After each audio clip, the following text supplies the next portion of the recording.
Magandang hapon, narito na po ang ating latest weather update ngayong huling araw ng Hulyo 2025.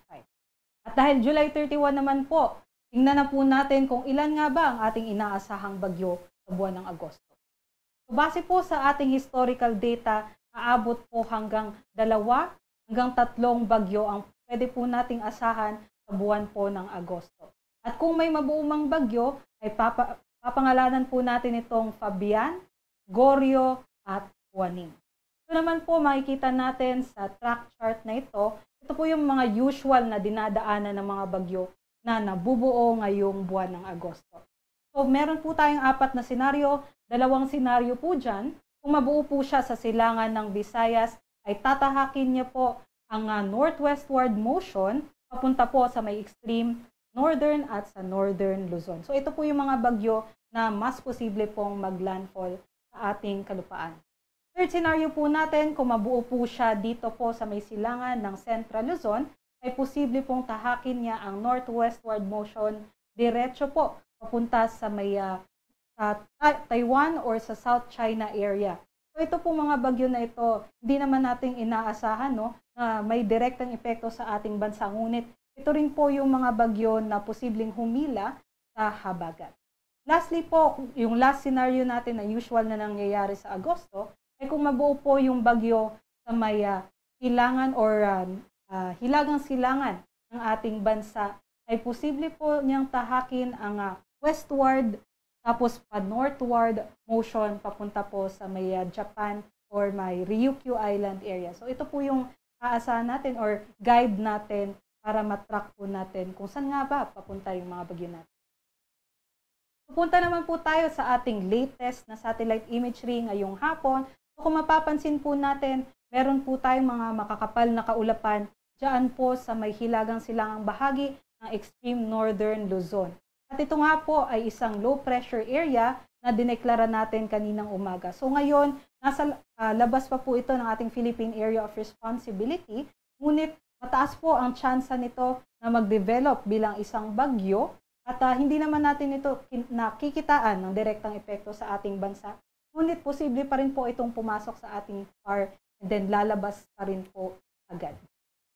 At itong low pressure area na to, ito po yung ating nakita or na-forecast nung Tuesday, no? At nakita natin sa ating PC Threat Potential Forecast.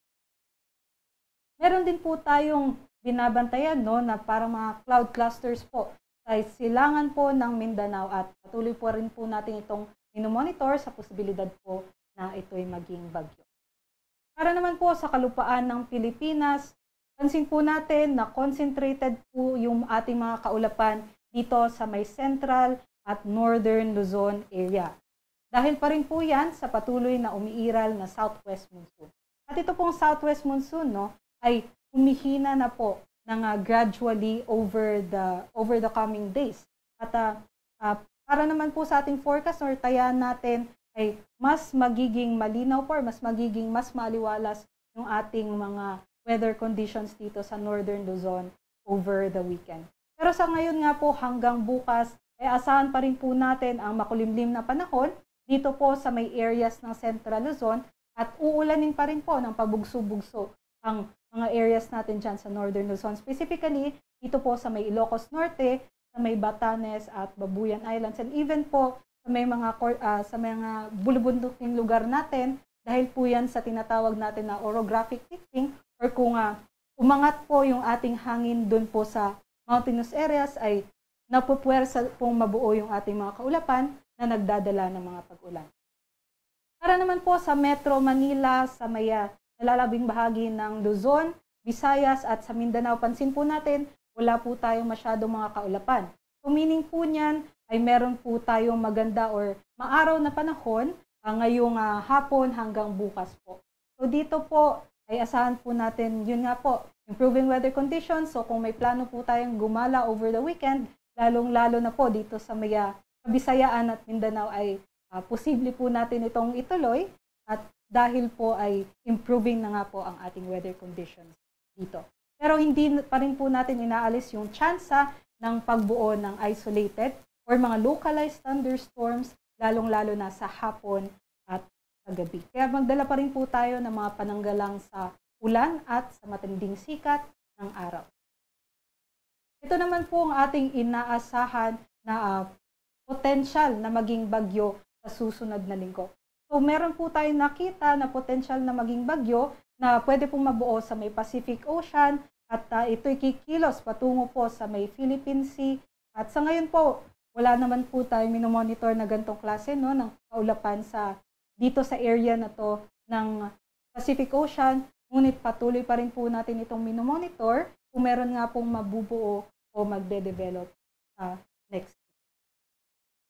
Para naman po sa ating forecast bukas, sa may western o sa kanlurang bahagi ng ating bansa, yun nga po patuloy pa rin po umiiral ang southwest monsoon at magdadala ng mga pag-ulan at makulimlim na panahon. Pero sa eastern sections naman po at sa may southern sections ng Luzon, asahan po natin ang mas maaraw na panahon at dahil maaraw na nga po ay posible pong matindi ang ating sikat ng araw, no? So, dito nga po sa may Tugigaraw area ay maaari pong umabot ng 34 degrees Celsius ang kanilang maximum temperature. So, mainit na mainit po ito, kaya't mag-ingat po tayo sa matinding init ng araw. So, sa Legazpi din po ay maaaring umabot sa 33 degrees Celsius ang kanilang temperatura. Sa Metro Manila, ang agwat ng temperatura natin ay 26 to 31 degrees. Para naman po sa Palawan, Kabisayaan at sa Mindanao, asahan po natin ang maaraw na panahon. At kailangan pa rin po nating maingat dahil dito po sa may Tacloban area, no, especially sa may eastern sections ng ating bansa, ay magiging matindi po yung init ng araw.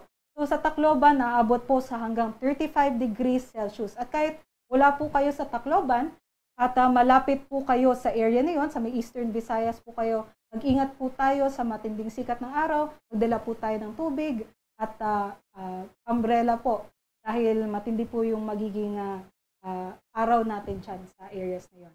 So dito din po sa may Cagayan de Oro City, sa Davao at sa may Zamboanga City, aabot din po sa 34 degrees Celsius ang kanilang maximum temperature. Para naman po sa ating sea conditions, wala na po tayong nakataas na gale warning anumang baybaying dagat ng ating bansa.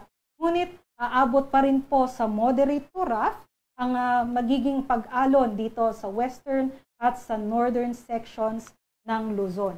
At kung mapapansin po ninyo, sa may northern section po ng Luzon, no, aabot po hanggang 3.7 meters ang kanilang pag-alon. So, pwede po natin yung may halintulad sa mahigit isang palapag na gusali.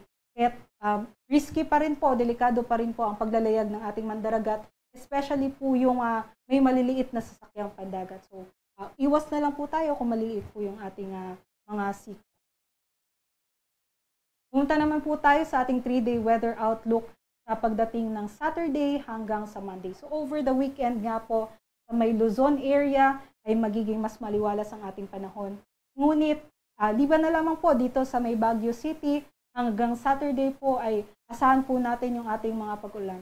At dahil nga po ay mahaba na yung time na inuulan tayo dito sa may Cordillera Administrative Region, no?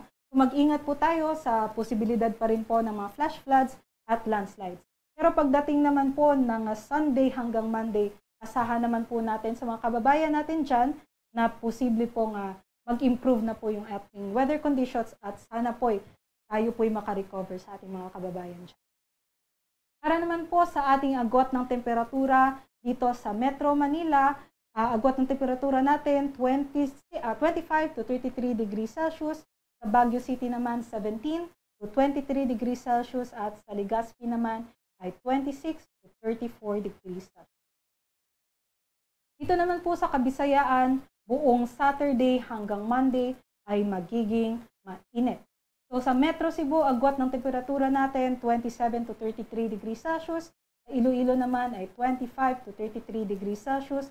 At sa Tacloban City, mainit po, 26 to 34 degrees Celsius. Lastly po dito sa may Mindanao, sa Metro Davao, Cagayan de Oro City at sa Zamboanga City. At malaking bahagi po ng Mindanao, no, magiging mainit po tayo over the weekend hanggang sa Monday.